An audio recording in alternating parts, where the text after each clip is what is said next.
খুলে দেখছি একটা বিশাল একটা গুহার মতো ভেতরটা। "তুমি কি রাত্রিবেলা ওঠো?" আমি বললাম, "হ্যাঁ, যথারীতি উঠি।" হ্যাঁ, বলল, "ও তাহলে?" কি উনি বেরিয়ে গেলেন। বেরিয়ে এইসা মোটকা একটা আ ডান্ডা নিয়ে এসে রাখলেন দরজার ধারে। রেখে তিনি বললেন যে, "তুমি কিন্তু একলা উঠো না, হ্যাঁ? পশ্চিম বাহিনী উনি।" হ্যাঁ, তো আমরা প্রণাম করতে গিয়ে একটা অবাক দৃশ্য দেখে তখন কুয়াশা চতুর্দিকে। সেবার ছেলেটি হঠাৎ করে বলছে কাছে গিয়ে, "ও বাবা! আপনি এখানে আজকে?" বাবারে! এটা আমি প্রমিনেন্ট শুনছি। প্রমিনেন্ট।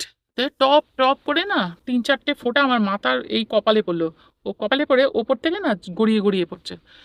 এত সুন্দর দেখতে নীল আলোটা, তার ভেতর দিয়ে না কিরকম একটা ময়ূরকণ্ঠী রঙের না একটা ছটা। জানো তো, আমি অনেক সময় রাতের অন্ধকারে দেখি আকাশ দিয়ে সব সূক্ষ্মদেহীরা যাচ্ছে।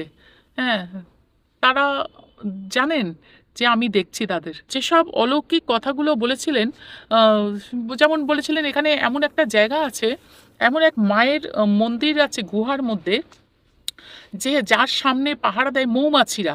পূর্ণবয়স্ক বাঘ কিংবা বাঘিনী যদি আপনার মানে আপনাদের কারো শোবার ঘরের বাইরে মানে দরজা ধাক্কা মারে আর ওই আওয়াজ করে আর লেজের ঝাপটা মারে, তার যে আওয়াজ গর্জন, সেই গর্জন বাড়ছে বই কমছে না।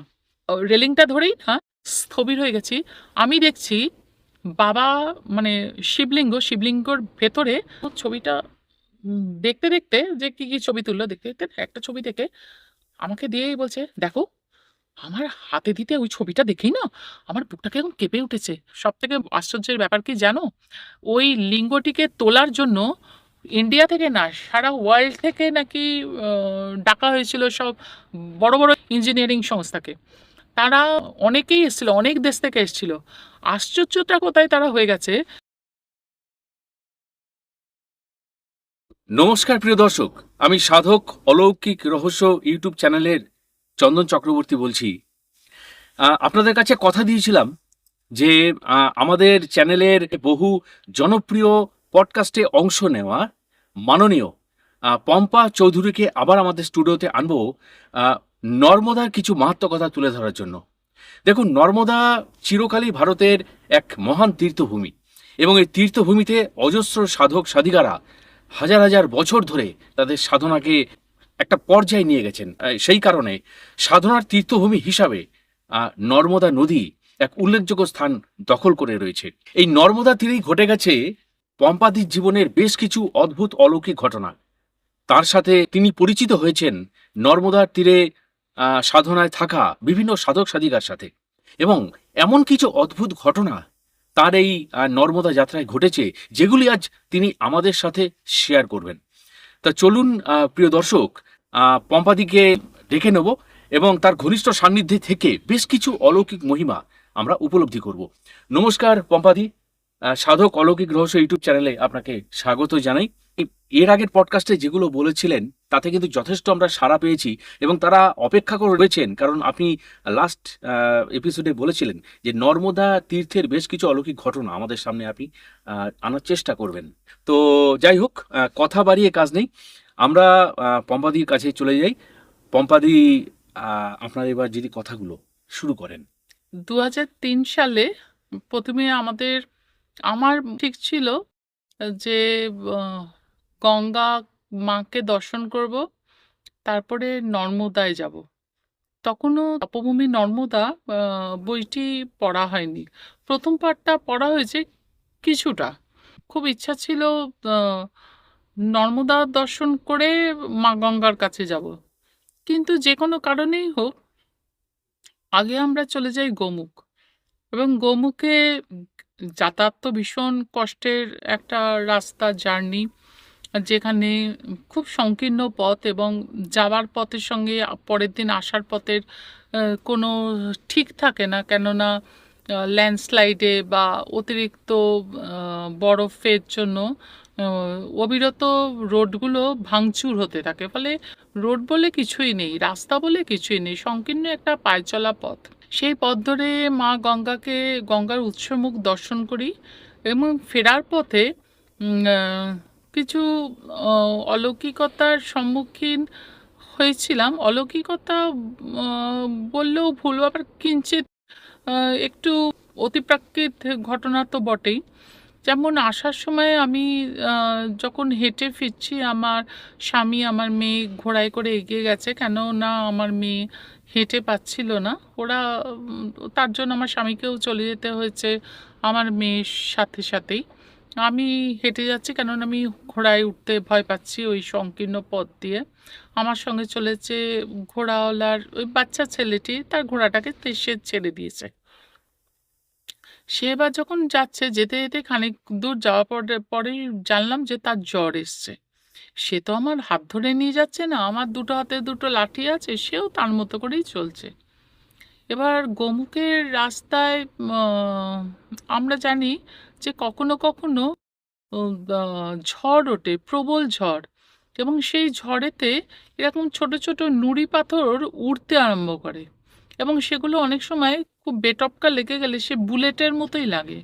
এরকম একটা ঝড় যখন উঠেছিল আমাদের রাস্তায়, উঠতেই সে ছেলেটি, আমার এখনো তার নামটি মনে আছে, বাচ্চা ছেলেটির নাম পবন নাম ছিল। তা পবন বলল, মাজি তুমি বসে পড়ো। এখন তখন আমার অলরেডি ওই অত কিলোমিটার হেঁটে 10 কিলোমিটার প্রায় চলে এসেছি হেঁটে, আমার তখন আর পায়ের এমন অবস্থা ছিল না যে আমি বসে পড়বো, মানে বসলে আমি আর উঠে দাঁড়াতে পারবো না, আমার দুটো হাতে দুটো লাঠি। আমি তখন বললাম যে যা হবার হবে হোক, আমি চলতে আরম্ভ করেছি। তখন ওই বললো যে তুমি পাথরের মধ্যে কিছুর মধ্যে মুখটা ঢোকাও। সেরকম সময় আমি দেখলাম যে একটা পাহাড়ের গায়ে একটা ছোট ফাটল মতো, ফাটল না, একটা গর্ত। আমি মাথাটা বাঁচাবার জন্য, আমি দেহটা আমার বাইরে, মাথাটাকে আমি ঢুকিয়ে দিচ্ছি গর্তের মধ্যে।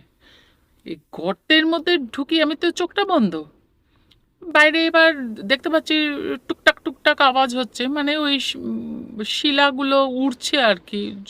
খুবই ঝড়টা উঠেছে, তার নিজের মাথাটা বাঁচাবার জন্য, আর ও বাচ্চা ছেলেটাও মাথাটা চেপে ও কি অদ্ভুত উপায় একটা বসে পড়েছে, বসে কিরকম একটা, ওরা জানে কি করে নিজেকে বাঁচাতে হয়। এবার মাথাটা যখন ঢুকিয়ে অনেকক্ষণ পরে, অনেকক্ষণ বলবো না, বেশ কিছুক্ষণ পরে যখন চোখটা খুলেছি, খুলে দেখছি যে প্রথম কথা, একটা বিশাল একটা গুহার মতো ভেতরটা, তারই একটা ফাটলের মধ্যে আমার মুখটা ঢোকানো। গুহাটার একটা অংশ জুড়ে, মানে 50% অংশ জুড়ে গম গম গম গম করে একটা বিশাল একটা বৃহৎ ঝর্ণা পাহাড়ের ভেতর দিয়ে নামছে। নেবে সে নিচ দিয়ে, নেবে কোনো একটা ফাটল দিয়ে, এবার গঙ্গার সঙ্গে মিশে যাচ্ছে। কিন্তু আমার পক্ষে ওই দৃশ্যটা এত ভয়ঙ্কর ছিল যে অন্ধকার একটা গুহার মধ্যে আমার মুখটা ঢোকানো, তাতে দেখছি নিকষ কালো অন্ধকার, আর তাতে একটা সাদা ঝর্ণা নামছে, আর তার সে আহ, সে হৃদয় বিদারক একটা গুম গুম গুম গুম আওয়াজ। সে তো আমার মানে মনে হচ্ছিল আমি এখানেই হার্ট ফেল করে যাব। আমি মাথাটাকে বার করে নিই, মাথা বার করতেই তো পাবন চিৎকার করছে, মাঝি তুমি আবার মাথা বার করেছো। আলাম, বুলেটের আঘাতে, ওই পাথরের আঘাতে মরবো আমি, আর মাথাটা ওখানে আর গলাবো না।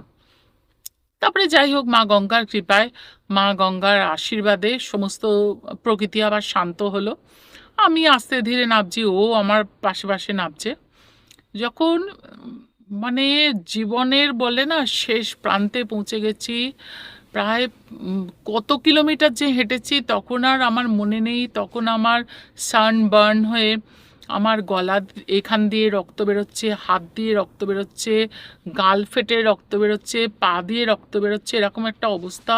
গলা শুকিয়ে কাঠ, কেননা জলের জিনিস বা মালপত্র ওদের ঘোড়াতে করে ওরা নিয়ে চলে গেছে, আর আমার বা পাবনের সঙ্গে কিছুই নেই।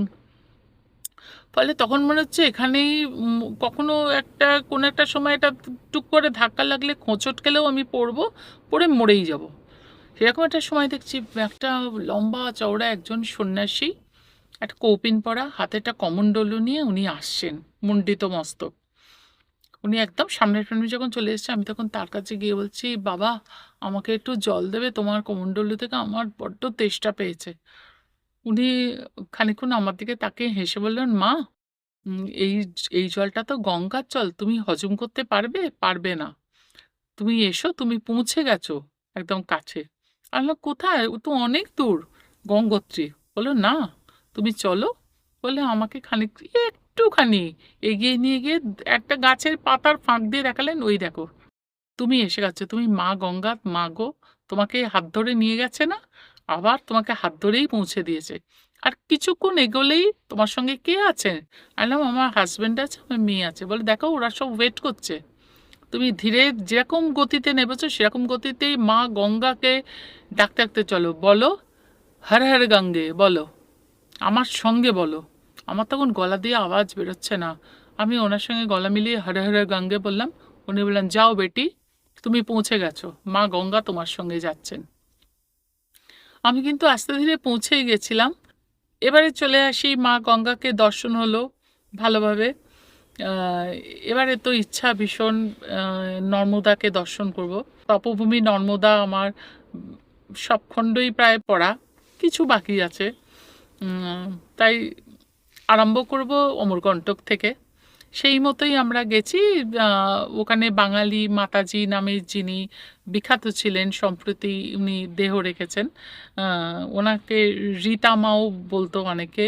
বাঙালি মাতাজি নামে উনি ওখানে বিখ্যাত ছিলেন। ওনার আশ্রমেই ঠিক করা ছিল আমাদের যাওয়াটা, কারণ ঠিক করে দিয়েছিলেন রঞ্জিত কুমার মজুমদার। উনি বলেছিলেন যে আমরা যাইনি, তোমরা যাও, তোমরা চলে এলে আমরা যাব তারপরে। আমরা বললাম, আচ্ছা ঠিক আছে। সেইভাবে ওনার আশ্রমে গিয়ে আমাদের ওঠা।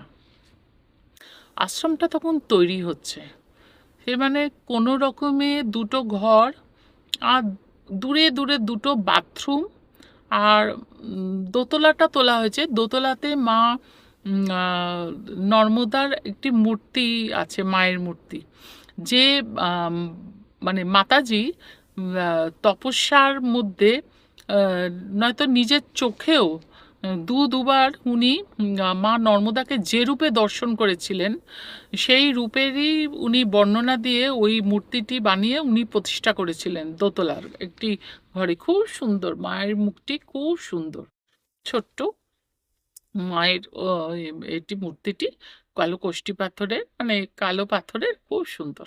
পুরো আশ্রমটা দিয়ে বেরোলে দুধারে তখন যা ছিল, দুধারে গাছপালার ঝোপঝাড় বা ফুল গাছ কিছু কিছু, আর দূরে দূরে টয়লেট দুটো। আমরা তো এরকম, একটা ঘরে উনি থাকেন, একটা ঘরে গেস্ট কেউ গেলে, শিষ্য শিষ্যা কেউ গেলে ওরকম থাকেন। উনি রামকৃষ্ণ মিশনে, মানে সারদা আশ্রমের আর কি দীক্ষিতা। তো রামকৃষ্ণ মিশন থেকেও মহারাজরা সব যান, আমরা যা শুনলাম। তা উনি আমাদের ওই ঘরটাতে থাকার ব্যবস্থা করে দিলেন। এবং প্রথম দিনেই উনি একটা খুব সুন্দর কথা বললেন যে, পম্পা, তুমি কি রাত্রিবেলা ওঠো? আমি বললাম, হ্যাঁ, যথারীতি উঠি। হ্যাঁ। বললো, ও, তাহলে উনি বেরিয়ে গেলেন। বেরিয়ে এই সা মোটকা একটা ডান্ডা নিয়ে এসে রাখলেন দরজার ধারে। রেখে তিনি বললেন যে, তুমি কিন্তু একলা উঠো না, হ্যাঁ, তুমি যখন উঠবে তোমার হাজবেন্ডকে ডাকবে, ও একটু লাঠিটা ঠক ঠক করতে করতে যাবে, তুমি বাথরুমে যেও। তখন কিন্তু সেপ্টেম্বর মাস, মানে বৃষ্টি কখনো পড়ে কখনো পড়ে না, আর ওইরকম পার্বত্য এলাকায় তো বৃষ্টির একটা প্রকোপ থাকে। তা মাঝে মাঝেই দেখছি বৃষ্টি হচ্ছে ঝমঝম করে, আবার কখনো দেখছি বড় বড় তারা আকাশে। এরকমই দেখেছি সন্ধে বেলা অব্দি। আমরা এই বিকেল বিকেলটা গিয়ে পৌঁছেছিলাম। আমি বললাম, কেন মা এরকম ঠক ঠক করে ঠুকতে ঠুকতে কেন যাব? বললো, কিছুই না, ওই ঝোপঝাড় তো, আর একটু অন্ধকার অন্ধকার মতো জায়গা, লাইট আছে দূরে দূরে, সাপ টাপ থাকতে পারে, ও আওয়াজে চলে যাবে, ঝুমঝুমি করে না এখান দিয়ে। এই কথাটা বলে উনি ওনার ঘরে চলে গেলেন। উনি সারা রাতে জপে ধ্যানে থাকেন। আর ঠিক আছে। এবার যতবারই উঠি আমি আমার হাজব্যান্ডকে তুলি, ও খুব বিরক্তভাবেই হয়তো ওঠে। উঠে ও লাঠি ঠক ঠক করে, আমি বাথরুমে যাই, আসি। একবার দুবার গেছি হয়তো। তারপরের দিন এবার আশ্রম দেখাতে নিয়ে গেলেন মা। চলো পম্পা, তোমাকে আমার আশ্রমটা দেখায়।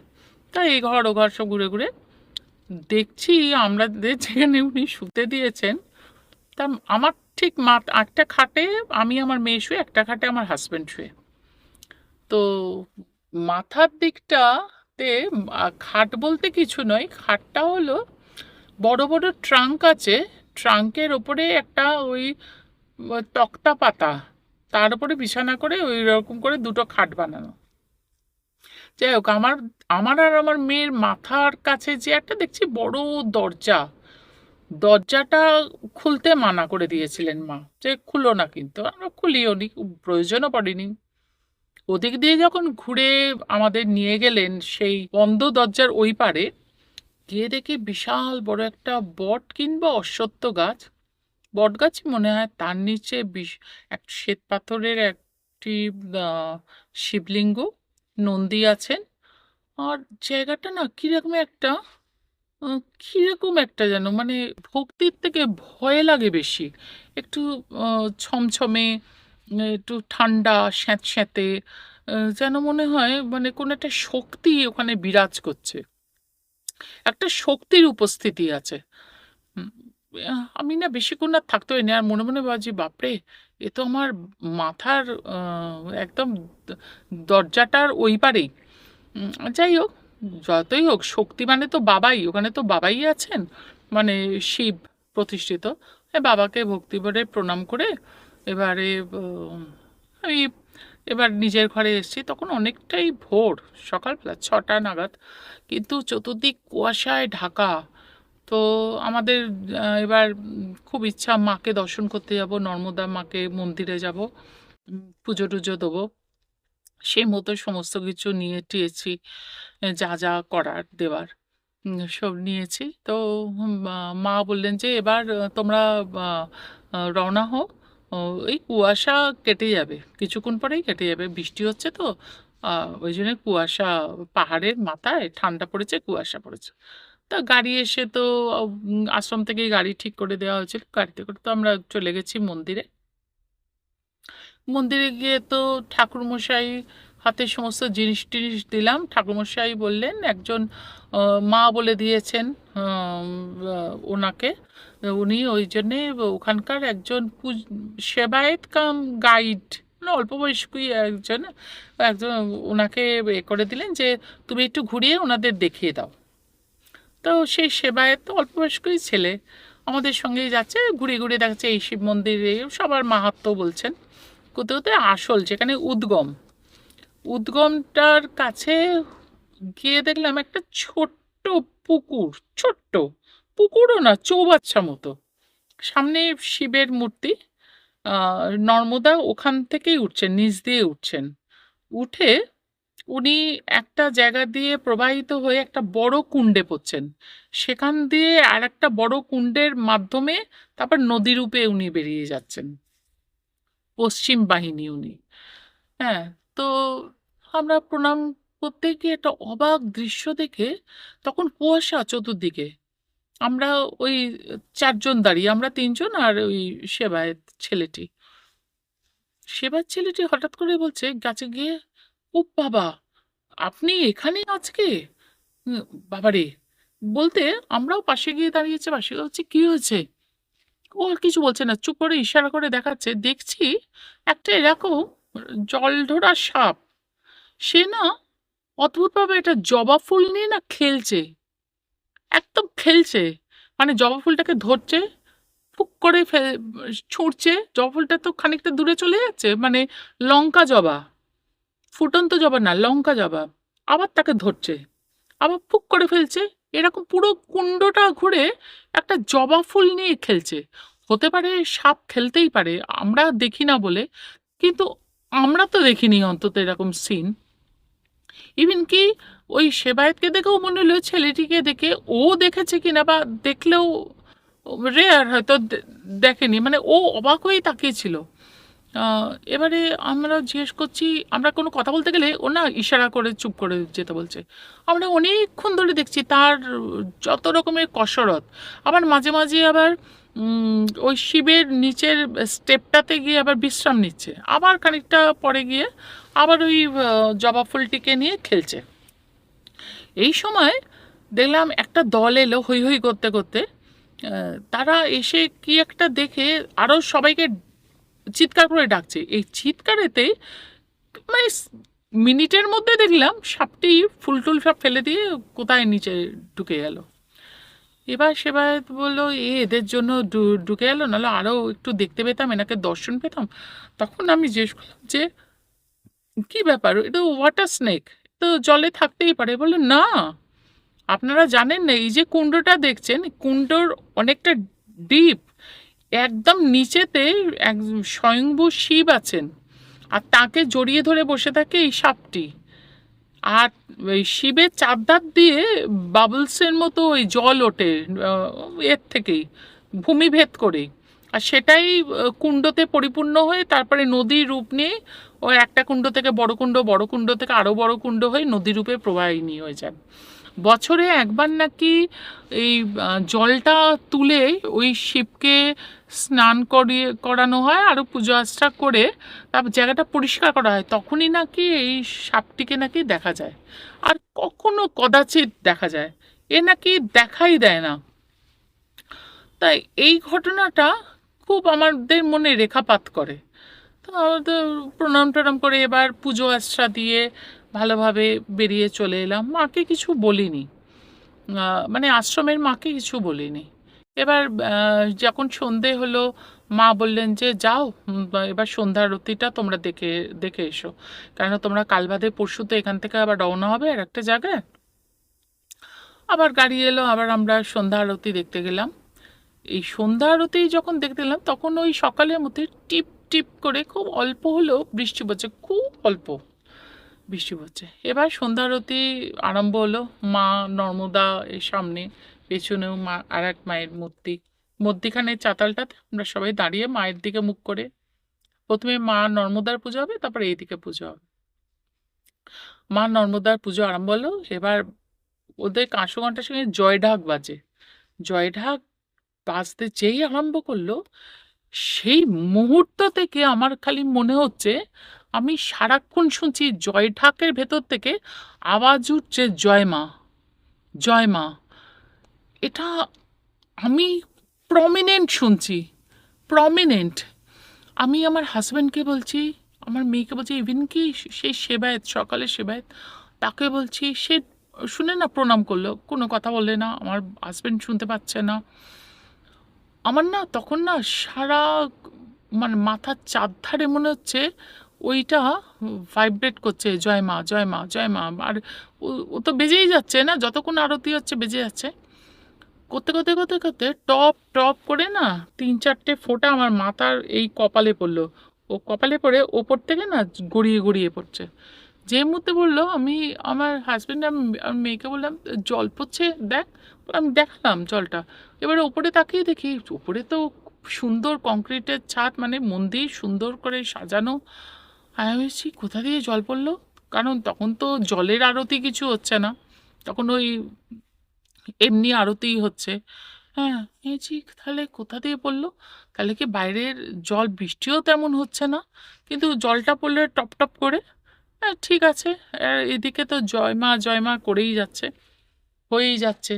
তাও হবার টবার পর অনেকক্ষণ ধরেই আরতি দেখলাম, সম্পূর্ণটা দেখলাম, মাকে প্রণাম করলাম। প্রণাম টনাম করে আমি এসে না সেই দিন আমি মাকে বললাম যে মা জানো, সকালবেলা এরকম একটা সাপের দেখেছিলাম, আর এখন না উম, আমার মাথার উপরে না 3-4 ফোঁটা এরকম জল পড়লো অদ্ভুতভাবে। আর মা, জয় ঢাকের আওয়াজে জয় মা শুনলাম কেন মা? বললো তুমি শুনতে পেয়েছো? বললাম হ্যাঁ। বললো জয় ঢাক তো জয় মাই বলে, কম লোক শোনে, তুমি শুনেছো কি? আমি বলছি ভীষণভাবে শুনেছি। আর এত প্রমিনেন্ট যেন আমি যদি বলি জয় মা, জয় মা, ঠিক এইভাবেই বলছে সে জয় ডাক। সে ঠিক আছে, অনেক কিছু উপলব্ধি করবে, এটা ভেতরের ব্যাপার, বলতে নেই। বলে উনি তো ওটাকে, আমি বুঝলাম ওটাকে এড়িয়েই গেলেন। এবারে শুয়েছি, খাওয়া দাওয়া সেরে শুয়েছি রাত্রিবেলা। শোয়ার পরে শুতে গিয়ে তো আমার মনে হচ্ছে যে মাথার ওই ধারেই যে যে দরজা, তার ওই পাশেই ওই ছমছমে জায়গায় একটা শিবের আছে, লিঙ্গ আছে, আর বটগাছের তলায়, আর তাতে টিম টিম করে একটা লাইট জ্বলছে, সারা রাত জ্বলে। ভেবে বেশ একটু কিরকম লাগলো, তারপর না বাবাই তো, ঠিক আছে। বলতে বলতে একটা দেখলাম নীল, জোনাকি পোকার নয়, জোনাকি পোকার থেকে বড় একটা, এত বড় একটা নীল, একদম গভীর নীল একটা আলো। আমার না মশারি মশারি খাটিয়ে কিন্তু শুতে বলেছেন। একটি মেয়ে আশ্রমে থাকতো, ও মশারি টশারি টাঙিয়ে দিয়ে যেত, বলতো বসা টসা আছে তো, মা বলতেন মশারি টাঙিয়ে শো। মশারির বাইরে না নীল আলোটা দেখছিলাম আমার মাথার কাছে। দেখলাম আমার মেয়ে ঘুমোচ্ছে, আমার হাজবেন্ডও আর একটা খাটে ঘুমোচ্ছে। আমি ভালো করে আবার মাথাটা ঘুরিয়ে দেখলাম নীল আলোটাকে, এত সুন্দর দেখতে নীল আলোটা। তার ভেতর দিয়ে না কিরকম একটা ময়ূরকণ্ঠী রঙের না একটা ছটা। ভালো করে দেখলাম, দেখতে দেখতে দেখলাম উম, আলোটা না খুব অদ্ভুত উপায় আমাদের মানে মশারির ভেতরে চলে এলো। আমি তখন ভাবলাম যে বাবা, এ পোকা টোকা নয় তো, এ বাইরে থেকে ভেতরে ঢুকলো কি করে। ভালো করে দেখি তো দেখছি আমার মাথার উপর দিয়ে ঘুরছে। আর কি সুন্দর আলোটা, দেখতে দেখতে একদম ঘুমিয়ে পড়লাম। ঠিক এই রকম অনুভূতি আমার হয়েছিল বাবাজির কাছে গিয়ে। বাবাজির কাছে কিন্তু আলোর বৃত্তটা একটা বড় ছিল, সাদা আলো ছিল। এইটা কিন্তু দেখেছিলাম ময়ূরকণ্ঠী কালারের একটি ছোট্ট আলো। এই কথাটা কিন্তু আমি সকালবেলা উঠেই মাকে বলেছিলাম। মাকে বলতেই মা বলেছিল, অনেক কিছু জিনিস আছে পম্পা, যেগুলো না তোমার আগের জীবনের কর্মফল থেকে তুমি এনেছো, যেগুলো তুমি দেখছো, যেগুলো বলার নয়, যেগুলোর ব্যাখ্যা তুমি জীবনের পথে চলতে চলতে পাবে। আমিও যদি ব্যাখ্যা দিই তুমি হয়তো বুঝে উঠতেই পারবে না। হ্যাঁ, সুতরাং চলতে চলতে পাওয়াই ভালো। আমি কিন্তু আজও অবধি ঠিক জানি না যে সেই আলোর ব্যাখ্যাটা কি। বাবাজির আশ্রমের আলোর ব্যাখ্যা বুঝে গেছিলাম, কিন্তু এখানে কি সেটা কিন্তু আজও অবধি আমি জানি না। মাই বলেছিল তখনই যে মা, মাও খুব উচ্চশিক্ষিত ছিলেন, মাও এমএ পাস ছিলেন। আমি বলছি না বিঠ্ঠল বাবাও, যতজন সাধক সাধিকার সংস্পর্শে আমি এসেছিলাম সবাই কিন্তু উচ্চশিক্ষিতই ছিলেন। এবং সব থেকে বড় কথা, মা কিন্তু বলেছিলেন যে জানো তো, আহ, আমি যখন এখানে আশ্রমটা করি তখন এই আশ্রমের নিচে শুনেছিলাম বড় একটা গুহা আছে, খুব প্রাচীন গুহা, মানে আহ, এটা বলতে পারো হাজার হাজার বছর আগেকার গুহা। এবং এখানে এখনো যোগী যোগিনীরা, মানে সাধক সাধিকারা সেই প্রাচীনকাল থেকে তপস্যা করেন, তাদের যোগ প্রভাব অনুভব করা যায়। হ্যাঁ, তখন তখন আমি বলেছিলাম তুমি কি ওই গুহার মধ্যে কোনোদিন যেতে পেরেছো? বলছে আমি জানি গুহার মুখটা কোথায়, কিন্তু যাইনি কোনোদিন, আমাকে যেতে লাগেনি, কারণ আমি দেখেছি তাদের আশীর্বাদ পেয়েছি।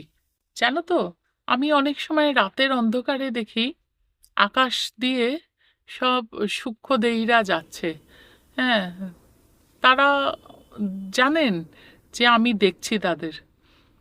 আমি বললাম যে আমজনতা দেখতে পাবে না? না, বললো না, যখন যোগ সাধনার মাধ্যমে তোমার চোখ পরিষ্কার হবে তখনই তুমি দেখতে পাবে। তখনও না আমি বুঝিনি মায়ের এই কথার ইনার মিনিংটা।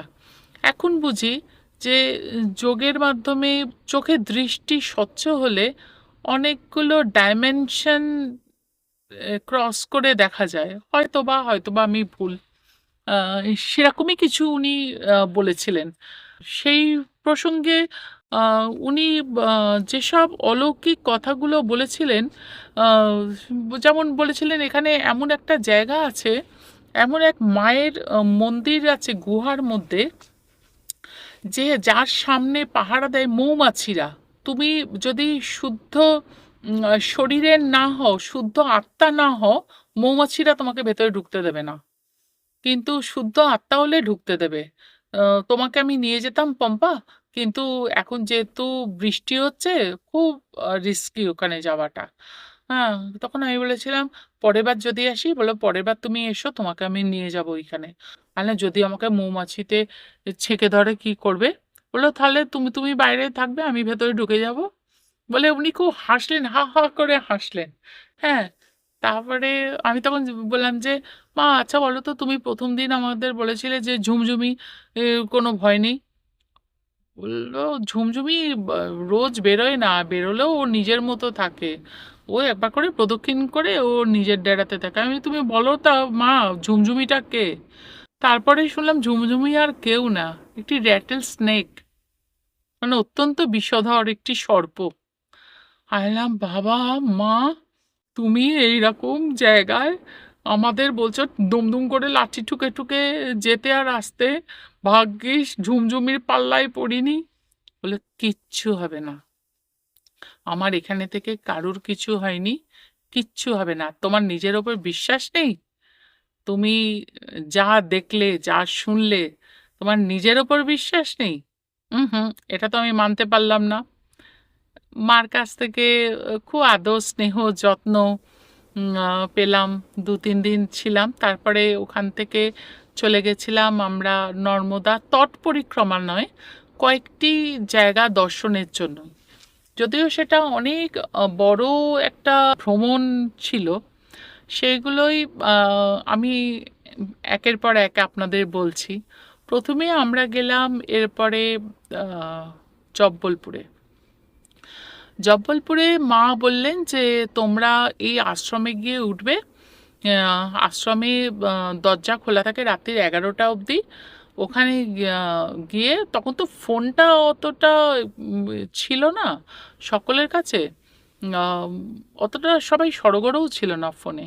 হ্যাঁ, তোমরা উঠবে, ভালো থাকার ব্যবস্থা। আমি বললাম, আচ্ছা ঠিক আছে। কিন্তু ট্রেন লেট হবার ফলে আমরা গিয়ে পৌঁছালাম রাত্রি 11টা। যথারীতি সেই আশ্রমে গিয়ে দরজা ধাক্কিয়ে তাদের কিছুতেই ঘুম ভাঙাতে না পেরে উল্টো দিকে একটি বড় হোটেল দেখলাম, বেশ সুন্দর সাজানো গোছানো, কিন্তু রিসেপশনেও দরজা বন্ধ, কিন্তু দেখলাম ভেতরে লোকজন ঘুমোচ্ছে। তাদের ডেকে তুলে আমরা বললাম, রাত আমাদের বাবা থাকতে দাও, মানে রাত্রিবেলা আমরা 3জন রাস্তায় দাঁড়িয়ে আছি, আর বাইরে বেশ একটু টিপটিপ করে বৃষ্টিও হচ্ছে। দুটি ছেলে উঠল, একজন তো আমাদের নামধাম সব রেজিস্টার খাতায় তুললো, আর একজনকে চাবি দিয়ে দুটো চাবি দিল। চাবি দিয়ে বলল, যা ওই ঘরটা খুলে দে।" একটা চাবি নিয়েই ছেলেটি বলল যে, "এই ঘরটা উম, থাকতে পারবে?" হিন্দিতে বলছে, কিন্তু হিন্দি তো আমরা আমাদের বাংলার মতোই বুঝি। তখন বলছে, "না না কিছু হবে না, ঠিক আছে, যদি পছন্দ যদি না হয় পাশের ঘরটা দিয়ে।" বলে দুটো ঘরের চাবি দিয়ে দিল। তা আমরা গিয়ে দেখলাম প্রথম যে চাবিটা দিয়েছিল যে ঘরটি, সে ঘরটি অপূর্ব সুন্দর। আর ছেলেটা খালি বলছে পরের ঘরটাতে গিয়ে থাকা। পরের ঘরটা অতটা সুন্দর না, মানে একটু ছোট, অতটা সুন্দর না, এটা ভীষণ সুন্দর সাজানো। আমরা বলছি, "কেন, এখানে থাকলে কি হয়?" বলছে, "এখানে ভাড়া বেশি।" আর ঠিক আছে, ভাড়া বেশি, এখানেই থাকি। বললো, "আচ্ছা থাকো, যদি আওয়াজ যদি করতে পারো থাকো।" বলে সে তো বিড়বিড় করতে করতে চলে গেল। আমি ভাবলাম ঘুমের ঘোরে বোধহয় বলতে বলতে গেলে গভীর ঘুমোচ্ছিল। ঠিক আছে, আমরা রাত্রিটা ওখানে ফ্রেশ হয়ে শুয়েছি। শুয়ে লাইটটা নিবেছি, তখন রাত্রির 1টা বাজে। বেশিক্ষণ বোধহয় ঘুমের ঘোরেও যায়নি, ওই মিনিট 15-20 দেখলাম একটা বাঘ, পূর্ণবয়স্ক বাঘ কিংবা বাঘিনী, যদি আপনার মানে আপনাদের কারো শোবার ঘরের বাইরে মানে দরজা ধাক্কা মারে আর ওই আওয়াজ করে আর লেজের ঝাপটা মারে, তার যে আওয়াজ, গর্জন, সেই গর্জন বাড়ছে বই কমছে না। ভয়েতে তো আমরা একটা খাটের মধ্যে গুটিসুটি মেরে শুয়ে আছি, মানে কি হচ্ছে বুঝতে পারছি না। একবার মনে হচ্ছে মা নর্মদাই মানে ফুলে ফেপে উঠে হয়তো মানে বন্যার রূপ নিয়েছে, প্লাবনের রূপ নিয়েছে, জলটা বোধহয় পাশ দিয়ে বইছে, তার এরকম আওয়াজ।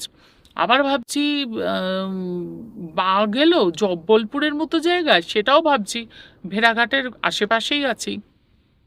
বুঝে উঠতে পারছি না, কিন্তু ভয়ঙ্কর আওয়াজ। মানে কখন যে ভোরের আলো ফুটেছে আর কখন যে আমরা তিনজনে অগাধে ঘুমিয়ে পড়েছি জানি না। কিছুক্ষণ পরে যখন একদম পুরো আলো মানে একটা বুঝতে পারছি, আমি প্রথমে উঠেছি, উঠে লাফিয়ে নেবেছি, নেবে আমি জানি তো কোন জায়গা থেকে আওয়াজটা আসছিল, ব্যালকানির দিকের দরজাটা খুলে ভয় ভয় খুলছি যে এর খুলেই না আমি জলের ঝাপটা খাই। ও মা, খুলে দেখি কত নিচে মা নর্মদা বয়ে যাচ্ছেন, কত নিচে। আর ওই মার্বেল রক্সগুলো দেখা যাচ্ছে, আমরা কত উঁচুতে।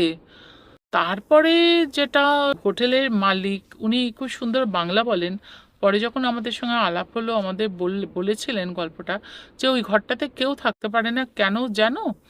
কিছুই না, ঘরটার অবস্থানটা এমন যে রাত্রিবেলা নাকি ওই জলের প্রতিধ্বনিটা কয়েকশো গুণ বেড়ে গিয়ে পাহাড়ে ধাক্কা খেতে খেতে খেতে খেতে ওটা এরকম করে ওপরে ওঠে, উঠে এই ঘরটা এমনভাবে ঝুলন্ত হয়ে আছে, এই ঘরের দরজায় গিয়ে ধাক্কাটা মারে, যেটা হোটেলে অন্য কোনো ঘরেতে করে না। ওই জন্যে এই ঘরেতে নাকি মাঝরাত্রিবেলা লোক থাকলে উঠে পালিয়ে যায় প্রথম রাত্রিবেলা। বললো আমরা তো 2 দিন থাকবো, 2 দিন কি 3 দিন থাকবো। তখন আমাদের জিজ্ঞেস করে যে তোমাদের তাহলে অন্য ঘর করে দেবো। আমি বললাম, না না, যখন বুঝে গেছি আর কোনো দরকার নেই, এবার আর অসুবিধা হবে না। বিশ্বাস করুন, দ্বিতীয় দিন, তৃতীয় দিন কোনো আওয়াজ ছিল না, কোনো আওয়াজ ছিল না। যদি ঝড়েরই আওয়াজ হয়, যদি একটা কোনো আওয়াজ ধাক্কা খায়, রোজই সে কম বেশি ধাক্কা খাবে, একটু কম আওয়াজ হবে বা হবে না, 2টো দিন কোনো আওয়াজ আমরা পাইনি। এই তো একটা গেল। একটু এটা বৈজ্ঞানিক ব্যাখ্যাও নিশ্চয়ই আছে, 100 বার আছে। কিন্তু আমাদের কাছে না এটা কিরকম একটা লেগেছিল। এবারে আমরা গেলাম, ওখান থেকে অনেক জায়গা দর্শন করে টরে মহাকালেশ্বর গেলাম। মহাকালেশ্বরে যখন নামছি, ট্রেনটা যখন থামছে, সেদিন দেখছি ভোরবেলা, আর স্টেশনের গাছের পাতাগুলো খুব অদ্ভুত, ঝুলন্ত, প্রত্যেকটা পাতা এরকম ঝুলন্ত, সবুজ সবুজ ঝুলন্ত। তা আমি অনেকক্ষণ ধরেই দেখছি, অনেকক্ষণ ধরেই দেখছি। তো আমার হাজবেন্ড তো কুলির জন্য ছোটাছুটি করছে, অটো ধরার জন্য ছোটাছুটি করছে, আমার মেয়ে চুপ করে বসে আছে। আমি কিন্তু অনেকক্ষণ ধরে দেখছি, দেখতে দেখতে ভোর একটু যেই হলো, ও মা, দেখলাম সব পাতাগুলো না পাখা মেলে উড়ে গেল। পাতাগুলো আসলে পাতা ছিল না, তারা ঝাঁকে ঝাঁকে টিয়া পাখি ছিল। প্রত্যেকটা গাছে না পাতার থেকে টিয়া পাখি ছিল বেশি। কি অদ্ভুত সে দৃশ্য! মানে না দেখলে, আমার ক্যামেরাটা থাকলে বোধহয় ক্যামেরা বন্দি করা যেত সেই দৃশ্যটা, কিন্তু সেটা সেই যুগ, মোবাইলের যুগ না। আর খুব ভোরবেলার ঘটনা। যাই হোক, আমরা এবার অটো ধরে তো আমরা হোটেলে এলাম, আমাদের পছন্দ মতো হোটেলে। এবার সেখানে উঠেছি, সবে ফ্রেশ হয়েছি, সারা রাত ভালো করে ট্রেনেতে ঘুমটুম হয়নি। আমার হাজব্যান্ড, মেয়ে বলছে আজকে একটু ঘুমাবো, রেস্ট নেবো। আমি ফ্রেশ হয়ে গেছি, কিন্তু আমি না চুড়িদার পরে আহ, ভাবছি আমাকে না কেউ একটা বলছে যেতে হবে, যেতে হবে, আসতে হবে, এবার চলে আয়, এবার আয়। এমন করছে, এমন অস্থির করছে, এমন অস্থির করছে। আমি তখন কোনো দিন যা করি না, আমি আমার হাজব্যান্ড আর মেয়েকে বললাম যে তোমরা থাকো ঘরেতে, আমি একটু বাবাকে দর্শন করে আসি।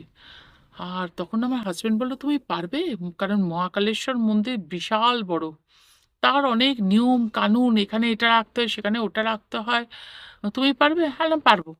আমাকে ধীর স্থির হতে দিচ্ছে না, আমাকে ডাকছে, আমি পারবো বলে কি করেছি, আমার যে ব্যাগটা, সে ব্যাগের মধ্যে কি আছে না আছে কিছু না জেনে নিয়েই ব্যাগটা নিয়ে আমি বেরিয়ে চলে গেছি।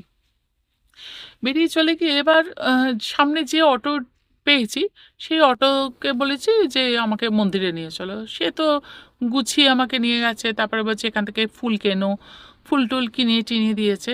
সে তো তুমি একলা এসছো বলতে বলতে গল্প করতে করতেই সে নাবিয়ে টাবিয়ে দিয়েছে যে এই কাউন্টারে এখানে যাও, এখানে গিয়ে তোমাকে এইখান দিয়ে ঢুকতে হবে, এই বলে ও তো অটো নিয়ে বেরিয়ে গেছে। এইবারে তো আমাকে সিকিউরিটিরা ধরেছে। আমার ব্যাগের মধ্যে তো ক্যামেরা, তার ব্যাটারি, তার অনেক কিছু, ইভেন কি তখন সেই ছোট্ট মোবাইল ছিল, সেই ছোট্ট মোবাইল এই সব আছে, তার সঙ্গে টাকা পয়সাও আছে, সবই আছে। এবার ওনারা তো ছাড়বেন না। এদিকে তো আমি ভাবছি যে এরে এগুলো রাখতে গেলে তো এক জায়গায় রাখো, এক জায়গায় জুতো ছাড়ো, এক জায়গা দিয়ে ঢোকো, আমার তো অনেক দেরি হয়ে যাবে। তা যাই হোক, ওনাদের সহায়তায় ওনারা বললেন টাকার ব্যাগটা শুধু নিজে তোমার কাছে রাখো, আর সব এখানে রেখে যাও, তুমি যাওয়ার সময় নিয়ে যাবে। এইবারে তো মন্দিরে ঢুকেছি। মহাকালের মহাকালেশ্বর মন্দিরের, উজ্জয়িনীর মন্দিরের এখন কি অবস্থা জানি না। আমি যখন গেছি 2009 সালে কি 10 সালে, তখন এরকম করে রাস্তাটা এরকম করে যাচ্ছি, আবার এরকম করে পাক খেয়ে, আবার একটা জায়গায় যাচ্ছে আবার পাক খেয়ে, আর প্রত্যেকটা পাক খাওয়ার জায়গায় দেখছি মহাকালেশ্বরের ওই স্ক্রিনেতে ছবিটা আসছে, ওনাকে এখন কি করা হচ্ছে দেখানো হচ্ছে। আর স্লোপ রাস্তাটা, খুব সুন্দর রাস্তা। তা যাচ্ছি আর বাবাকে দর্শন করতে করতে যাচ্ছি যে কি সুন্দর করে জল দিয়ে ধোয়ানো হচ্ছে, তাকে পরিষ্কার করা হচ্ছে, তাকে ডলাই মালাই করা হচ্ছে, তাকে দুধ দিয়ে স্নান করানো হচ্ছে, সব সব দেখছি। দেখতে দেখতে নামছি। সে অনেকটা পথ ঘুরে ঘুরে ঘুরে গিয়ে এঁকে মেঁকে এঁকে বেঁকে এবারে যখন গিয়ে পৌঁছেছি, এবার আসল গর্ভগৃহের সামনে যে জায়গাটা, সেখানে গিয়ে যেখান দিয়ে ঢোকার পথটা, এবার আস্তে করেই ঢুকেছি। ঢুকে গিয়ে এবার অনেকটা দূর থেকে বাবাকে দেখছি। মানে আমি এখানে সকালবেলা যারা আরতি দেখেন বসে সেই জায়গাটা, তারপরে হলো গর্ভগৃহ, গর্ভগৃহের ভেতরে মধ্যিখানে বাবা। আমি ওইখানে রেলিংটা ধরেই না স্থবির হয়ে গেছি। আমি দেখছি বাবা, মানে শিবলিঙ্গর ভেতরে বাবাজি মহারাজ, যে আদি রূপ, যাকে যোগানন্দ আঁকিয়েছিলেন, সেই রূপ একদম স্ট্রেট আমার দিকে তাকিয়ে আছেন। আমি বাবাজিকে দেখছি, বাবাজি আমাকে দেখছেন। আমি ওখান থেকে নড়তেও পারছি না, আমি কিছু বলতে পারছি না। আমি এত অবাক হয়ে গেছি। আমি আমার এমন একটা অবস্থা নিশ্চয়ই আমার মুখ চোখে হয়েছিল। আমি একবার করে খুঁটিয়ে দেখছি, একবার করে একটু মুখটা দূরে সরাচ্ছি, কিন্তু বাবাজি একদম স্ট্রেট আমার দিকে তাকিয়ে আছেন, আমিও তার দিকে তাকিয়ে আছি। কিছুক্ষণ পরে চোখটা যখন একটু এরকম একটু সরিয়েছি, দেখছি একজন সেবায়েত, খুব সুন্দর দেখতে, অল্প বয়স্ক একটি ছেলে, ওখানকার। উনি আমার কোনো একটা নিশ্চয়ই কিছু দেখেছে অনেকক্ষণ ধরে, পরে বলেছিল আমাকে। আমার পাশে এসে আমাকে বলছে যে দিদি, কি হয়েছে, শরীর ঠিক আছে তো? আমি না শুধু ওর দিকে তাকিয়ে বলেছিলাম, জানো বাবাজি। উনি তখন বলেছিলেন, হ্যাঁ ইনি তো বাবাই, মহাকালেশ্বর। বললাম না, বাবা মহাকালেশ্বরের বুকে বাবাজি। তখন উনি আমাকে বললেন, আসুন দিদি, আমার সঙ্গে আসুন। কে বাবাজি? বললাম, তখন তো আমার কথা বলার তো আমার শক্তিটা হারিয়ে গেছে। আমি যখন একদম কাছে ওর সঙ্গে গট গট গট গট করে ওর কাছে ওর সব পেছন পেছন চলে গেছি, চলে আমাকে গিয়ে বলছে, তুমি দিদি এর ভেতর থেকে বাবাজিকে দেখছো? আমি বলছি, আমার গুরুকে দেখছি। বলছে, কোথায়? তুমি হাত দিয়ে দেখো তো। আমি হাত দিয়ে দেখছি যে যেরকম লিঙ্গ হয়, একটু খড়খড়ে, অনেক আগেকার স্বয়ংভূ লিঙ্গ উনি, গাটা যেরকম হয় পরিষ্কার, দুধেতে জলেতে ওনাকে ধোয়ানো, স্নান করানো। আমরা তো দেখতে দেখতেই আসছিলাম, কেউ নেই। আমি বসে পড়েছি সামনে, ভালো করে ওনাকে দেখছি, না উনি তো লিঙ্গ। তখন আমি দাঁড়িয়েছি, দাঁড়িয়ে না আমার তখন মনে হচ্ছে না যে আমার কিছু একটা হচ্ছে ভেতরে। তখন আমাকে উনি ওই বলবো অনেকটা ছোট বয়সে, ও আমাকে হাত ধরে ফেলেছে। তো বলছে, চলো দিদি চলো। খুব সুন্দর, ও প্রথম থেকে আমাকে দিদি বলছিল, মানে হিন্দিতে তুমি তুমি করে কথা বলছিল। বেরিয়ে আমাকে বললো যে, আচ্ছা দিদি, আহ, তুমি কোথা থেকে এসছো? আমি বললাম কলকাতা থেকে। হ্যাঁ, বলছে যে তুমি সকালবেলা আসবে না আরতি দেখতে? আমি তো কিছু জানি না, আমি এখন এসছি একটু দেখতে, আমাকে যেন মনে হলো কেউ ডাকছে। আমার হাজবেন্ড আমার মেয়ে হোটেলে আছে, ওরা সন্ধেবেলা আসবে, আবার সকালে আরতি হয়। বলে হ্যাঁ, সকালে তো শৃঙ্গার হয়, ভস্য আরতি হয়, দেখবে না? বলে আমাকে সব প্রসিডিয়ার বলে দিল, যে দুধ নিয়ে আসবে না সকালবেলা, জল নিয়ে আসবে, শাড়ি পরে আসবে, ছেলেদের এখানে ধুতি পাওয়া যায়, ধুতি আর শাড়ি ছাড়া ঢুকতে দেয় না, আর তোমার মেয়েকে বলবে চুড়িদার পরে আসতে, ওদের অবিবাহিতদের একটু পেছনে বসতে বলা হয়, আগে তোমাকে স্নান করাতে হবে। পড়ছি কেটেছো? আমি কিচ্ছু জানি না ভাই, আমি এই সোজা এসছি, এসে ঢুকেছি, ঢুকে আমি আমার গুরুকে দেখেই দাঁড়িয়ে পড়েছি। বলছে আচ্ছা চলো আগে তোমার পর্চিটা কেটে দিই। বলে ও তো গিয়ে পরিচয় দিয়েছে ওর দিদি। এখন ওখানে যারা থাকে তারা তো ওকে চেনে, আমাকেও বুঝতে পারছে আমার হিন্দি বলা দেখে যে আমি মোটেও ওর দিদি নই নিজের। তা ও আমাকে আগেই বলে দিয়েছিল, তো জিজ্ঞেস করলেই বলবে আমার কাজিন সিস্টার। আর বললো যে আমার কাজিন সিস্টার আমার কলকাতায় থাকে দিদি, ওই জন্য হিন্দিটা ভালো বলতে পারেন। আর দেখতেও ওই ছেলেটিকে আমারই মতন একটা। তার সমস্ত কিছু করে টোরে পড়ছি টরছি, ফর্ম ফিল আপ করলো, সমস্ত কিছু করলো, পড়ছি কেটে দিল, এভরিথিং করে সমস্ত আমাকে ধরিয়ে টরিয়ে দিয়ে এবার বললো চলো গিয়ে বসি একটা জায়গায়। বলে একটা জায়গায় বসে ও সমস্তটা শুনলো, যে আমি ওরকম হয়ে গেছিলাম কেন। পুরোটা শুনে বলল যে অসীম কৃপা, তোমাকে তোমার গুরু দেখা দিয়েছেন বাবার বুকে। হ্যাঁ, তখন চলো তোমাকে ছেড়ে দিই। বলে একদম অটো অবধি সমস্ত গুছিয়ে টুছিয়ে ব্যাগ ট্যাগ নিয়ে অটোতে যখন উঠছি, আমি ওর দিকে তাকিয়ে বললাম তোমার সঙ্গে দেখা হবে সকালবেলা? বললো বলতে পারছি না, আমাদের তো থাকে, পালা থাকে, কখন কাকে আসবো না আসবো। আমার যদি পরে পালা আমি আসবো, আর নয়তো কখনো না কখনো দিদি তোমার সঙ্গে আমার দেখা হবেই। বলে ও হাত নাড়ছে, আমার যেন মনে হচ্ছে কত প্রিয়জন হাত নাড়ছে, দূরে মিলিয়ে গেল। আর তার সঙ্গে সঙ্গে আমি একটা অদ্ভুত একটা মানে ঘোরের মধ্যে এলাম, যে ঘোরটা আমি সকালবেলাও যখন গেছিলাম আমার হাজব্যান্ড আর মেয়ের সঙ্গে, ভস্মারতি দেখেছিলাম, শৃঙ্গার দেখেছিলাম, কি অপূর্ব। কিন্তু না, আমি ওই যে সকালবেলা বাবাজিকে দেখেছিলাম, আর পূর্ণরূপে একদম আমার দিকে স্ট্রেট তাকিয়ে আছেন, আমি তাকিয়েছি উনি তাকিয়ে আছেন, এটা আমি ভুলতে পারি না, আমি আজও ভুলতে পারিনি। এইভাবেই তো উজ্জয়িনীর দর্শন শেষ হলো, আশেপাশে সমস্ত দর্শন শেষ করে এরা আমরা ধীরে ধীরে অন্যান্য স্থান সমস্ত দর্শন করতে করতে এবার আমরা এগিয়ে চলতে থাকলাম। ধীরে ধীরে আমরা ভারভূতিতে গিয়ে পৌঁছালাম, ভারভূতেশ্বর। এই ভারভূতেশ্বরে যখন গেছিলাম তখন আমার মনের মধ্যে একটু ভয় ছিল, যে আমি তখন তপোবনী নর্মদার যে বিবরণটা পড়েছিলাম শৈলেন্দ্র নারায়ণ ঘোষাল শাস্ত্রী, যে ভৃগুর চোখ নাকি জেগে থাকে নর্মদার নিচে, যখন পারাপার হয় কেউ না কেউ দেখতে পায় একটি চোখ নাকি জেগে থাকে, যাকে দেখলে ঠিক সহ্য করা কঠিন। লেখক নিজেও অজ্ঞান হয়ে পড়ে গেছিলেন অত বড় সাধক হওয়া সত্ত্বেও। যাই হোক, আমি খালি আমার হাজব্যান্ডকে বলছিলাম আমি সব দেখতে চাই, আমি ভৃগুর চোখ দেখতে চাই না, বাবার দেখলেই আমি অজ্ঞান হয়ে যাব, আমি ওই রকম পারবো না, ওই চেয়ে আছে চোখ আমি পারবো না। তা ঠিক আছে, আমরা গেছি, ভারভূতেশ্বর দর্শন করেছি, সমস্ত দর্শন করেছি। ভারভূতেশ্বরে হংসযোগের এক সাধক, যার বিবরণ আছে তপোভূমি নর্মদাতে, ওনারা এতে থাকতেন, একদম মাটির তলায় থাকতেন, হংসযোগের এতে ভাসতে ভাসতে আসতেন। সেই জায়গাটা এখন বন্ধ করে দিয়েছে সরকার থেকে। সেই জায়গাটাও দর্শন করলাম, সেই জায়গা প্রণাম টনাম করে বাবাকে দর্শন করে পুজো টুজো দিয়ে এবারে ঠাকুর সবই তো স্বয়ংভূ লিঙ্গ। এটা কিন্তু ভারভূতেশ্বরের মন্দিরটি কিন্তু একদম প্রাচীন মন্দির, একদম পাশ দিয়ে নর্মদা বয়ে যাচ্ছেন, বিশাল তার আকার, নর্মদার আকার বিশাল। তা পূজারীজি বললেন যে একটা ছোট্ট একটা ফুটো, বললেন যে দেখুন এর মধ্যে, এখানে জল, এর মধ্যে দেখুন এটা জল আছে। আমরা চোখ দিয়ে দিলাম, হ্যাঁ জল।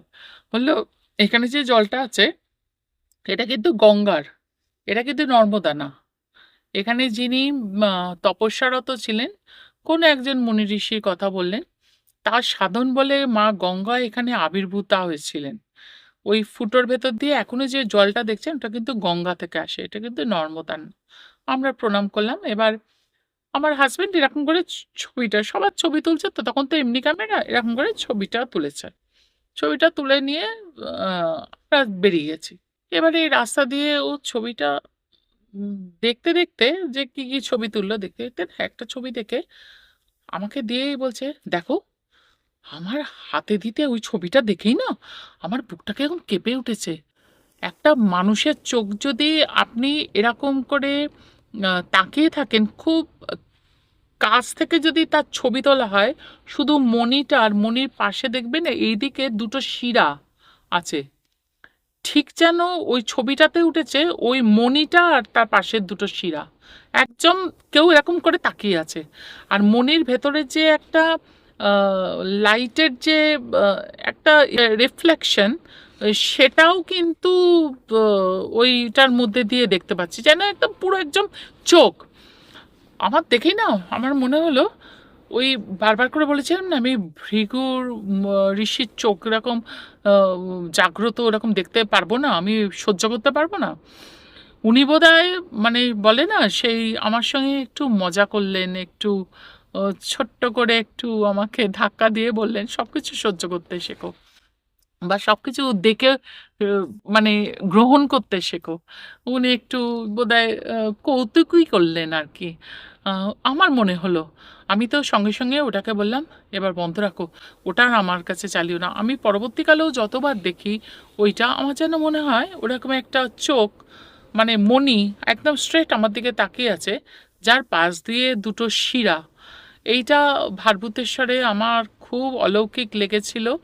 উম যেটা এখনো আমার মানে মনের মণিকোঠায় আছে। এবারে আমরা যাবার ঠিক করলাম শূলপাণেশ্বরে।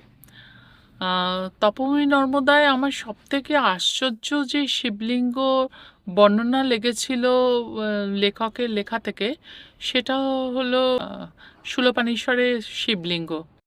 আ সমস্ত লিঙ্গই স্বয়ংভূ, আবার সকলেরই মাহাত্ম্য অপরিসীম। কিন্তু আমার এই লিঙ্গের বিবরণটা পড়ে খুব অদ্ভুত লেগেছিল যে এনার মাথায় জল পড়লে আ তুবড়ির মতো আগুন বেরোয়। আর দেখতে পুরো সোনালি। মানে এনাকে উনি ডেসক্রাইব করেছিলেন ২০ ফুট লিঙ্গ হিসেবে। তা আমরা যখন শূলপাণিতে যাই, সেটা একটা খুব অদ্ভুত, মানে প্রথম কথা শূলপাণি কেউ চেনে না। তা এখন তো সবাই চেনে, তখন তো ৯-১০ সালে কেউ চেনে না। তারপরে তো অনেক কষ্টে যখন একটি গাড়ি নিয়ে যাওয়া আরম্ভ করলাম, সেই ড্রাইভার আর তার যে সহকারী তারা চেনে না, এবং তারা সারাক্ষণ ধরে বলতে, বলতে যাচ্ছিল যে, "আমরা এখানে থেকে জানি না আম আন্টি তুমি কলকাতা থেকে সব জেনে চলে এসছো?" যাই হোক বহু কষ্ট করে সে ঘন্টার পর ঘন্টা মানে ঘন জঙ্গলের ভেতর দিয়ে যখন গিয়ে পৌঁছালাম সেই অপূর্ব মন্দির চত্বরে, তখন মানে সেই ড্রাইভার ছেলেটি আর তার বন্ধুটি বা সহকারী, তারা এত বিস্মিত হয়ে গেছিল যে এখানে এরকম মন্দির আছে। আর সবথেকে বড় কথা, এই মন্দির খোঁজার জন্য আমরা হাসব্যান্ড ওয়াইফ মানে সকালবেলা বেরিয়েছি কিচ্ছু না খেয়ে, শুধু ১ কাপ চা খেয়ে আর ২টো সিঙাড়া বোধহয় খেয়েছি, সে কত সকালবেলা খেয়ে তো বেরিয়েছি। এবারে তো যখন গিয়ে পৌঁছেছি তখন তো বেলা ঢলে এসে প্রায় ১টা এরকম বাজে কি ১:৩০ বাজে। যাই হোক আমি গিয়েই তো আগে বাবার সামনে বসে আমার যে মন্ত্র জপ করেছি, তারপরে ঠাকুরমশাই এসছেন। তিনি যখন শুনলেন আমরা এত কষ্ট করে এসছি, উনি পুজো দিলেন। আমাদের বললেন, "চলো আগে খাবে চলো।" হ্যাঁ, আচ্ছা খাবার আগে তোমাদের একটা জিনিস দেখাই। তোমরা এত দূর থেকে এসছো, আ আর কি জেনে এসছো তোমরা এই এর সম্বন্ধে? আমি বললাম, "অনেক কিছুই জেনে এসছি। যতটুকুনি মানে শৈলেন্দ্র নারায়ণ লিখেছেন ততটুকুনি।" উনি কিন্তু চেনেন শৈলেন্দ্র নারায়ণকে। কারণ উনার বাবার আমলেই বোধহয় শৈলেন্দ্র নারায়ণ ঘোষাল শাস্ত্রী এসছিলেন। বা দাদুর আমলে, যাই হোক উনি মোট কথা দেখেছেন, ওনার সঙ্গে পরিচয় আছে। তা উনি তখন বললেন যে ও ওই বইটি পড়ে এসছো, তাহলে তো অনেকটাই জানো তুমি। তখন আমাকে বললেন যে তুমি কি পড়ছিলে। আইলাম যেরকম পড়ে 108 মহামন্ত্র জপ করে করতে হয়, মন্ত্র পাঠ করতে হয় শিবের, তপভূমি নর্মদাতেই লেখা আছে, সেটাই পাঠ করলাম। বললো যে ঠিক আছে, এবারে তোমরা অঞ্জলিটা, পুষ্পাঞ্জলিটা দাও বলে আমাদের হাতে ফুল টুল দিয়েছে। এবার যে মুহূর্তে ফুলটা আমি দিয়েছি বাবার মাথায়, ফুলটা টপ করে টপকে না এতটা দূর ছিটকে চলে এলো। সঙ্গে সঙ্গে ঠাকুরমশাই ওই ফুলটা তুলে নিলেন, নিয়ে আমার হাতে দিয়ে বললেন, বাবা আপনার পুজো গ্রহণ করলেন, ওই জন্যে এটা আপনাকে দিলেন, এটা আপনার কাছে রাখুন, সব সময় রাখবেন বলে আমার হাতে দিলেন। আমি তো নিলাম প্রণাম করে। তারপরে আমি যখন জিজ্ঞেস করছি যে এটা তো ড্যাম হবার পরে তো তলিয়ে গেছে আসল মন্দিরটা, নাহলে আসল মন্দির আসল লিঙ্গ দেখার খুব ইচ্ছা ছিল আমাদের। বলে হ্যাঁ, সব থেকে আশ্চর্যের ব্যাপার কি জানো, ওই লিঙ্গটিকে তোলার জন্য ইন্ডিয়া থেকে না, সারা ওয়ার্ল্ড থেকে নাকি ডাকা হয়েছিল সব বড় বড় ইঞ্জিনিয়ারিং সংস্থাকে। তারা অনেকেই এসেছিল, অনেক দেশ থেকে এসেছিল। আশ্চর্যটা কোথায় তারা হয়ে গেছে, লিঙ্গকে তো তুলতে পারেইনি, তারা পাশে যে শিবের ত্রিশূলটা রাখা আছে সেটাও তুলতে পারেনি। সবাই এখানেই আশ্চর্য হয়ে যাচ্ছে যে শিবলিঙ্গ একটা পর্বতেরই অংশ, কারণ ওটাও পাথর দিয়ে তৈরি, কিন্তু ত্রিশূলটা তো লোহা দিয়ে তৈরি।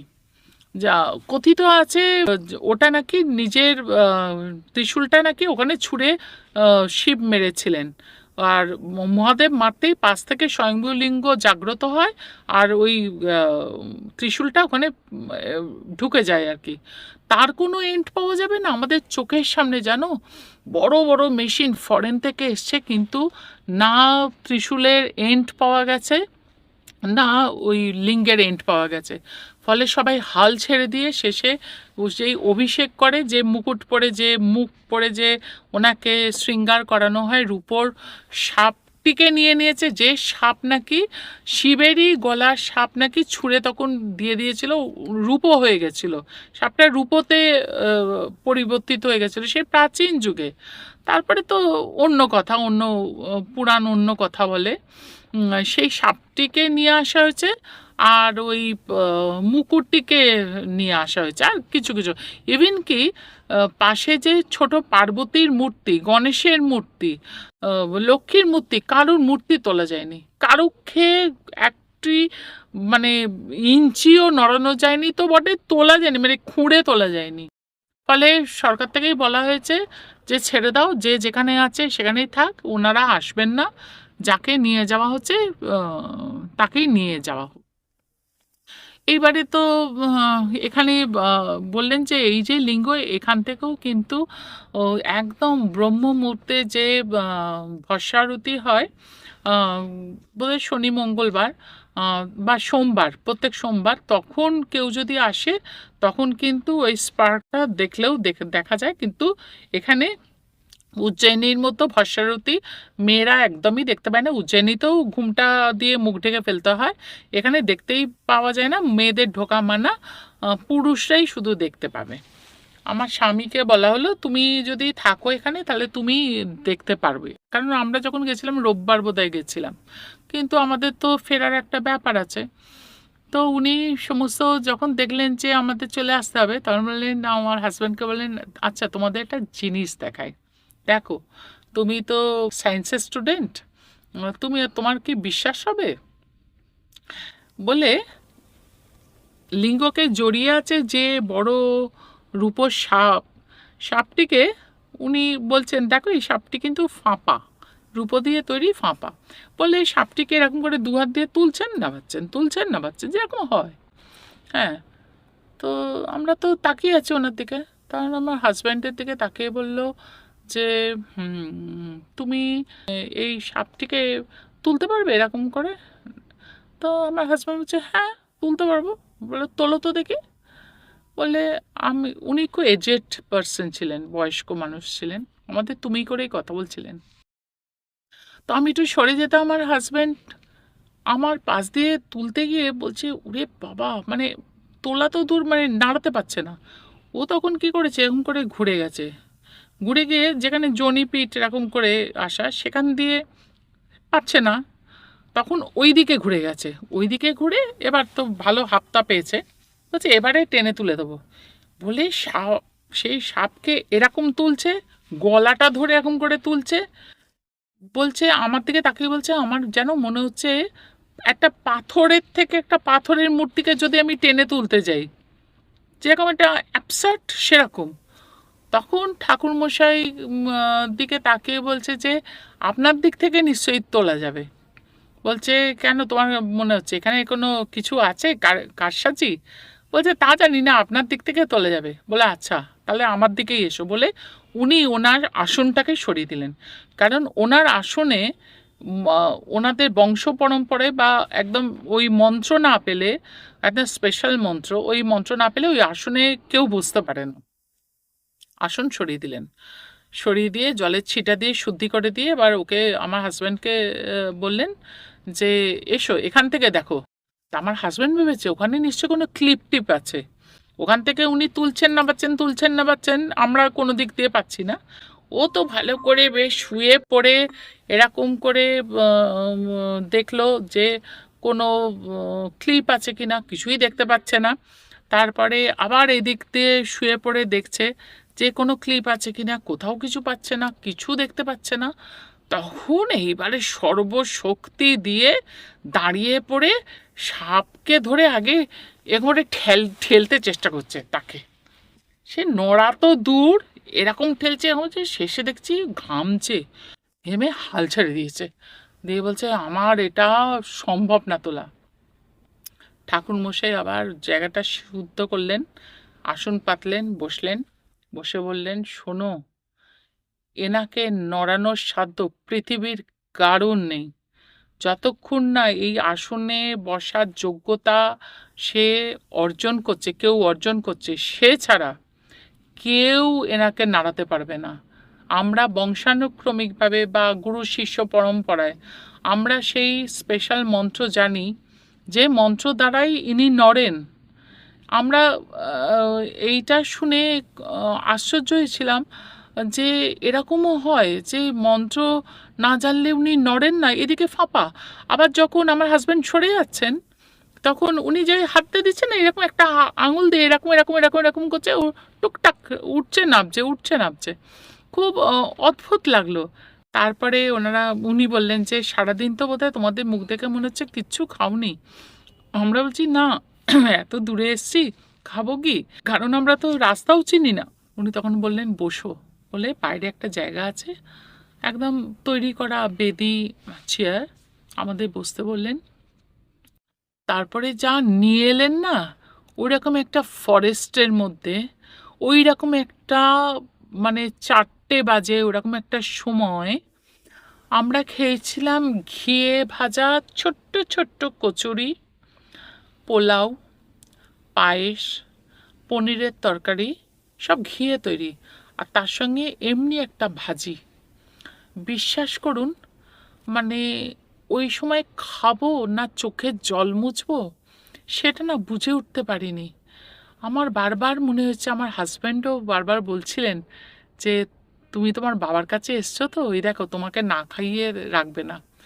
মানে অত পরিতৃপ্তি করে, অত অপূর্ব খাওয়া, অত রকমের খাওয়া, এ যে আমাদের চিন্তার অতীত।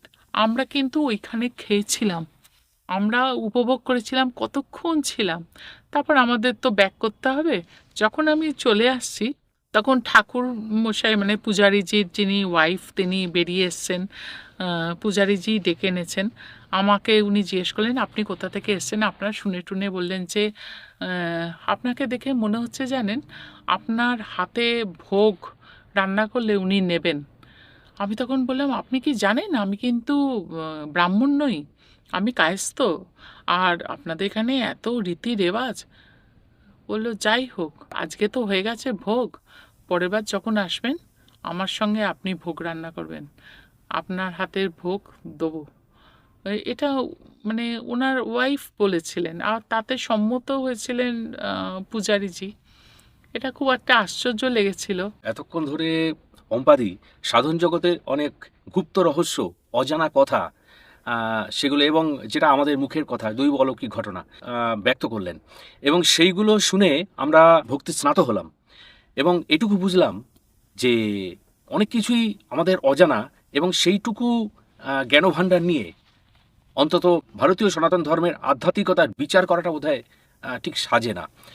তো সেই দিক থেকে বলা চলে সাধক অলৌকিক রহস্য তারই চেষ্টা করছে, সঙ্গে আপনারা রয়েছেন, সঙ্গে পম্পাদিদের মতো মানুষেরা রয়েছেন যারা নিজেদের জানার সঞ্চয়কে উন্মুক্ত করে দিচ্ছেন সারা পৃথিবীর আধ্যাত্মিক বাঙালিদের জন্য, এবং যারা নিজেদের এই দৈব অলৌকিক ঘটনাগুলি শেয়ার করতে চান 9875585972 এই হোয়াটসঅ্যাপ নাম্বারে আমাকে ভয়েস রেকর্ডিং করে পাঠিয়ে দিন। যদি পরিবেশনযোগ্য হয় আপনার সঙ্গে যোগাযোগ করে নেব, আপনি বলবেন, আর শুনবে এই সারা পৃথিবীর আধ্যাত্মিক বাঙালি। এই চ্যানেলের পক্ষ থেকে আমি পম্পাদিকে অজস্র অজস্র কৃতজ্ঞতা, ধন্যবাদ, প্রণাম জানিয়ে শেষ করলাম আজকের পডকাস্ট ভিডিও এপিসোড। নমস্কার।